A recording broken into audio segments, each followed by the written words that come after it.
காங்கேயம் முத்துவின் original winners brand அரிசிகள் தரத்திலும் சுவையிலும் என்றும் நம்பர் 1.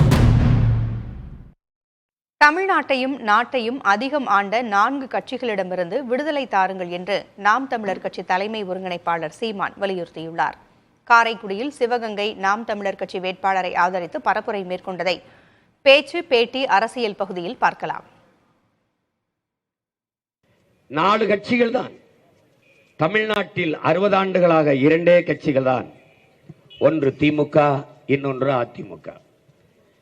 இந்திய ஒன்றியத்தை ஆண்டது காங்கிரஸ், அதன் பிறகு பாரதிய ஜனதா பெரும் எண்ணிக்கையில் ஆண்டது. அவ்வப்போது ஐ.கே. குஜரால், சந்திரசேகர், வி.பி. சிங் இது போன்ற தலைவர்கள் ஆண்டிருக்கிறார்கள். தேவே கவுடா போன்ற தலைவர்கள். மீதி எல்லாம் இந்த 2 கட்சிகள் தான். அப்போது என்றால் நமக்கான துன்ப துயரங்களை, வேதனையை, வடிக்க முடியாத வலியை இவற்றெல்லாம் தந்தது இந்த 4 கட்சிகள் தான். இந்த கட்சிகளின் ஆட்சியை மீண்டும் மீண்டும் தொடரச் செய்வது என்பது வரலாற்றில் பெரும் துயரம். என் உடன் பிறந்தார்களே, இதிலிருந்து மாற்றத்தை உருவாக்க வேண்டும் என்று உங்கள் பிள்ளைகள் நினைக்கிறோம்.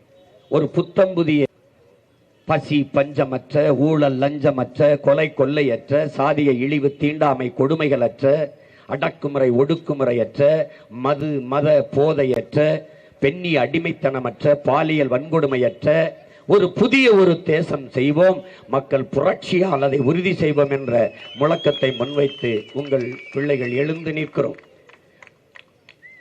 மாற்றம் என்பது வெறும் சொல் அல்ல, அது ஒரு செயல். அதனால்தான் இதை மாற்றத்திற்கான எளிய மக்களின் புரட்சி என்ற முழக்கத்தை முன்வைத்து நாங்கள் செய்கிறோம். நாங்கள் காசை வைத்து கட்சி நடத்துபவர்கள் அல்ல, ஆகச் சிறந்த கருத்தை முன்னிறுத்தி கட்சி நடத்துபவர்கள். நாங்கள் கோடிகளை கொட்டி தேர்தலை சந்திப்பவர்கள் அல்ல, உயர்ந்த கொள்கையை முன்னிறுத்தி தேர்தலை சந்திப்பவர்கள். நீங்கள் எண்ணி பாருங்கள், நாம் அனுபவித்த ஒவ்வொரு துயரத்தையும்.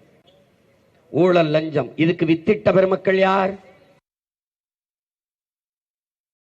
காங்கேயம் முத்துவின் ஒரிஜினல் வின்னசஸ் பிராண்ட் அரிசிகள் தரத்திலும் சுவையிலும் என்றும் நம்பர் 1.